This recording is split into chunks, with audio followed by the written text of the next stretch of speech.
ओम शांति। 16 जीवन बजट बुद्ध की कहानियों के माध्यम से। पहला जीवन बजट श्वास बजट, जीवन की जागरूकता। बुद्ध के जीवन से एक बहुत गहरी और प्रभावशाली कहानी है।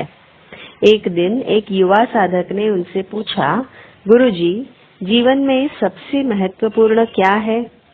बुद्ध ने तुरंत उत्तर नहीं दिया। वे उसे एक नदी के किनारे ले गए। अचानक उन्होंने उस साधक का सिर पानी के अंदर दबा दिया। साधक घबरा गया, छटपटाने लगा और उसे केवल एक ही चीज की तीव्र इच्छा होने लगी, वह है सांस। कुछ क्षणों बाद बुद्ध ने उसे बाहर निकाला और शांत स्वर में पूछा, जब तुम पानी के अंदर थे तब तुम्हें सबसे ज्यादा क्या चाहिए था? साधक ने बिना सोचे कहा, सिर्फ हवा, सिर्फ सांस। तब बुद्ध ने गहराई से कहा, जिस दिन तुम्हें सत्य और जागरूकता की उतनी ही तीव्र चाह होगी जितनी अभी तुम्हें सांस की थी, उसी दिन तुम अपने जीवन को समझ जाओगे। ये कहानी हमें सिखाती है कि श्वास केवल एक शारीरिक प्रक्रिया नहीं है, बल्कि यह एक जागरूकता का द्वार है, ओपनिंग डोर। महत्व: श्वास हमारे शरीर, मन और आत्मा को जोड़ती है। जब हमारी श्वास स्थिर और शांत होती है, तब हमारा जीवन भी स्थिर और संतुलित हो जाता है। हमें धीरे धीरे गहरी और जागरूक सांस लेने की आदत डालनी चाहिए। हर सांस के साथ जागरूकता लानी चाहिए। तनाव और चिंता के कारण तेज, उथली और अनजाने में चलने वाली सांस हमारी ऊर्जा को नष्ट कर देती है। जब श्वास पर नियंत्रण आता है, तब जीवन में भी जागरूकता आ जाती है। दूसरा बजट है समय का बजट, वर्तमान में जीना। कहानी हमें सिखाती है। कहानी है, एक बार एक शिष्य ने बुद्ध से पूछा, गुरुजी, ध्यान करने का सही समय क्या है? बुद्ध मुस्कुराए और बोले, जब तुम सांस ले रहे हो। शिष्य थोड़ा उलझा गया और बोला, पर मैं तो हर समय सांस ले रहा हूँ। बुद्ध ने गंभीरता से कहा, तो फिर तुम शांति को हर समय टाल क्यों रहे हो? यह कहानी हमें गहरी सच्चाई बताती है। जीवन केवल वर्तमान क्षण में ही होता है। समय न तो अतीत में है, न ही भविष्य में। यह केवल अभी, इस क्षण में है।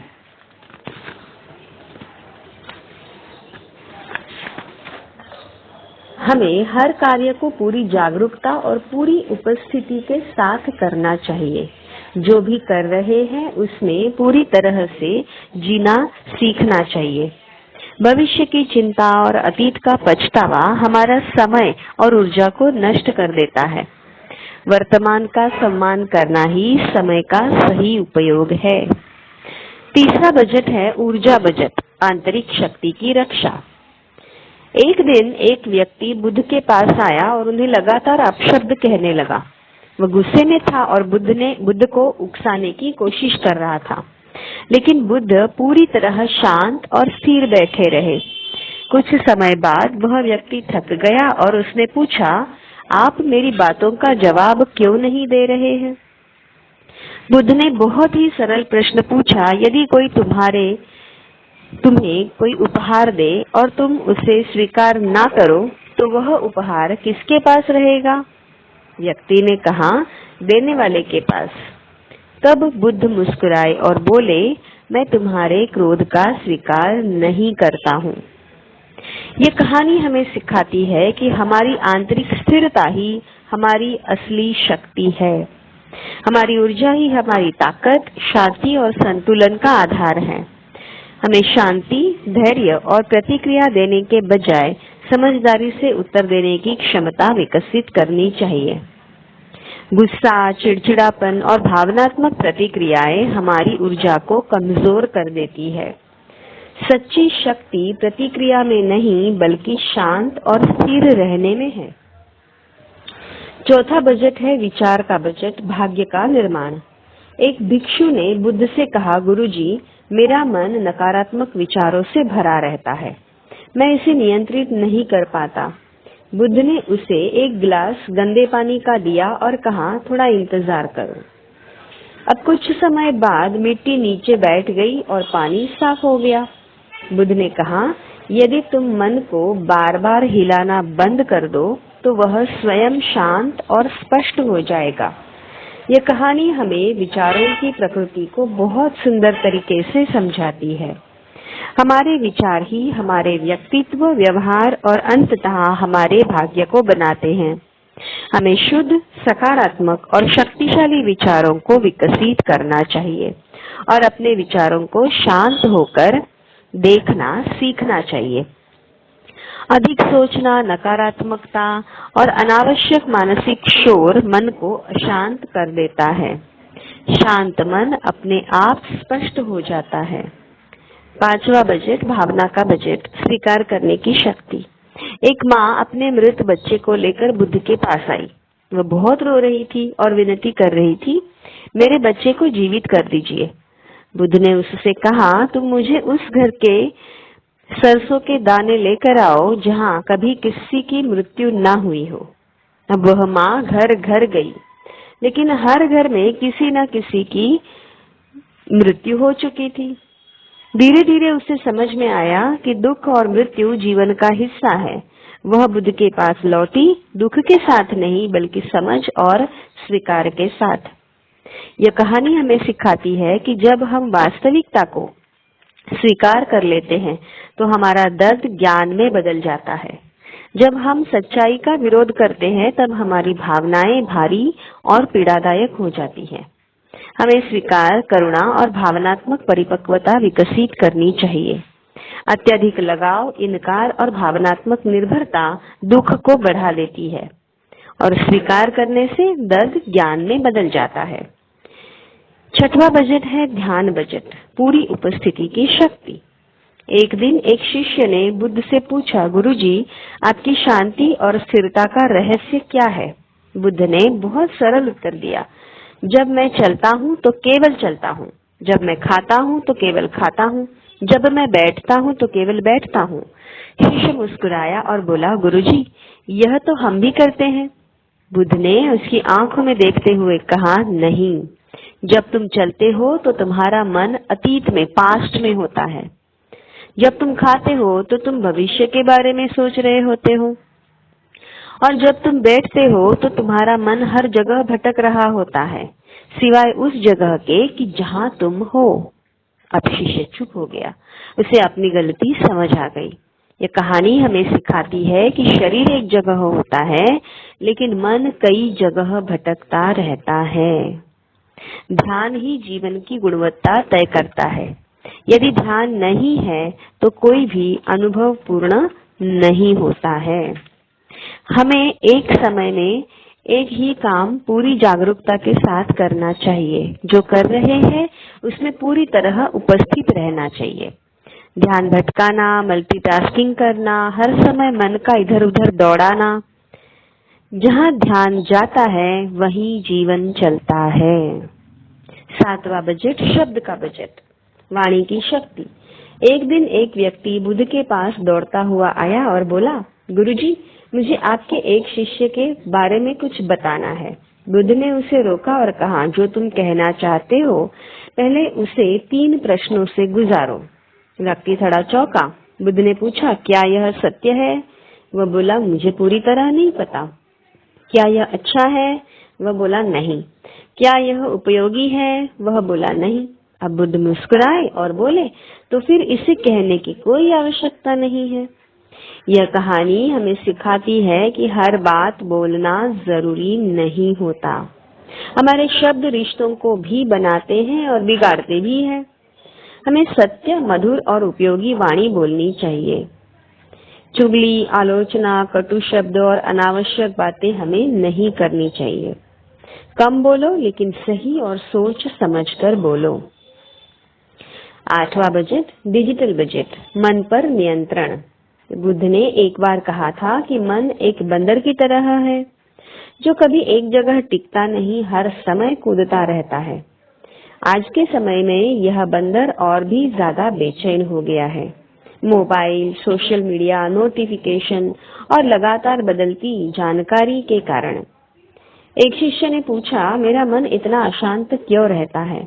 बुद्ध ने कहा, क्योंकि तुम उसे बिना सोचे समझे हर चीज खिला रहे हो। यह कहानी हमें सिखाती है कि हम जो देखते हैं, सुनते हैं, वही हमारा मन बनता है। हमारे डिजिटल इनपुट हमारे मानसिक संसार को बनाते हैं।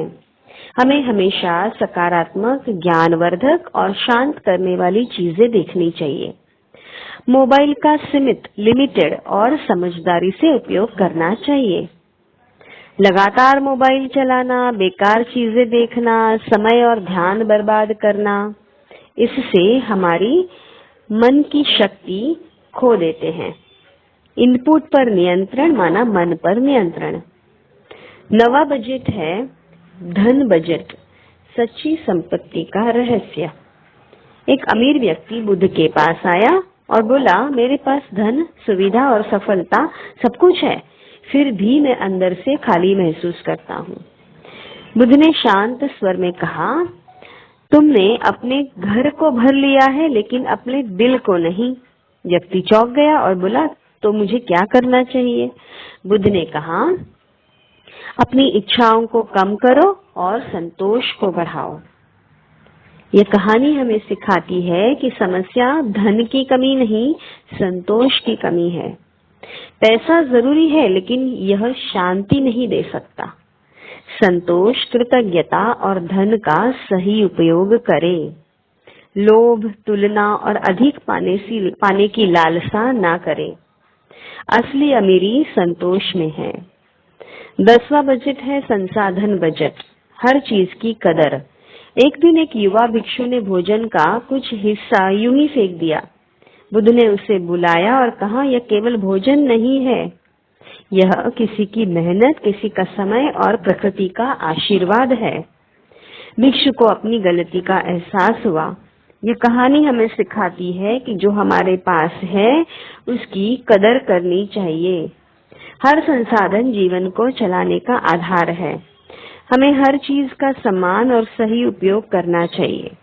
बर्बादी, लापरवाही और कृतज्ञता की कमी नहीं करनी है।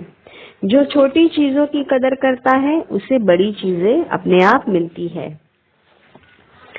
11वां बजट है संबंधों का, रिलेशनशिप का बजट, करुणा की शक्ति। देवदत्त, जो बुद्ध का चचेरा भाई था, उनसे ईर्ष्या करता था और उन्हें नुकसान पहुंचाने की कोशिश करता था। फिर बुद्ध ने कभी गुस्सा नहीं किया, वे हमेशा शांत और करुणामय रहे। एक शिष्य ने पूछा, गुरुजी, आप उसे दंड क्यों नहीं देते? बुद्ध ने कहा, घृणा को घृणा से खत्म नहीं किया जा सकता, केवल प्रेम और करुणा से ही खत्म किया जा सकता है। ये कहानी हमें सिखाती है कि संबंध नियंत्रण से नहीं, समझ से चलते हैं।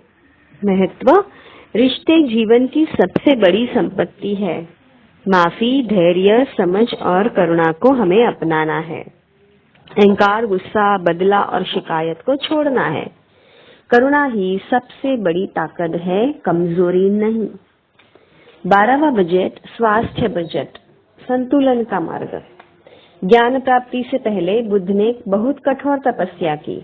उन्होंने बहुत कम खाना शुरू किया, जिससे उनका शरीर कमजोर हो गया। तब उन्हें एहसास हुआ कि न अधिक भोग सही है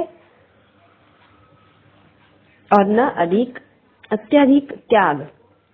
उन्होंने मध्यम मार्ग अपनाया, वह है संतुलन, बैलेंस का रास्ता। यह कहानी हमें सिखाती है जीवन में संतुलन जरूरी है। स्वास्थ्य संतुलित जीवन से आता है, संतुलित भोजन, संतुलित नींद और संतुलित दिनचर्या से।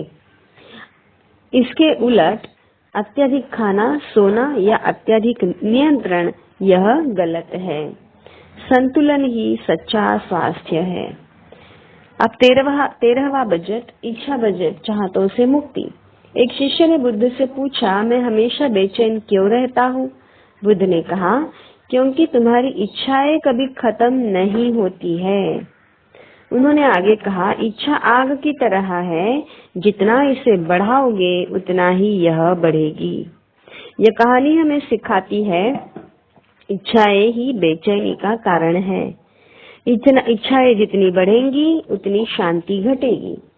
संतोष, सादगी और स्वीकार करें। लालच, तुलना और अधिक पाने की इच्छा को छोड़ दे। कम इच्छा माना अधिक शांति। 14वां बजट है अतीत बजट, छोड़ने की कला। बुद्ध ने कहा, गुस्सा पकड़कर रखना ऐसा है जैसे जलता हुआ कोयला पकड़ना जिसमें तुम खुद भी जलते हो। यह कहानी हमें सिखाती है कि अतीत को पकड़े रखना खुद को दर्द देना है। इसका महत्व, अतीत का कोई अस्तित्व नहीं जब तक हम उसे पकड़े रहते हैं। माफी करना, स्वीकार करना और छोड़ना चाहिए। पुरानी बातें याद रखना, मन में बोझ रखना, यह अच्छा नहीं है। छोड़ना ही सच्ची आजादी है।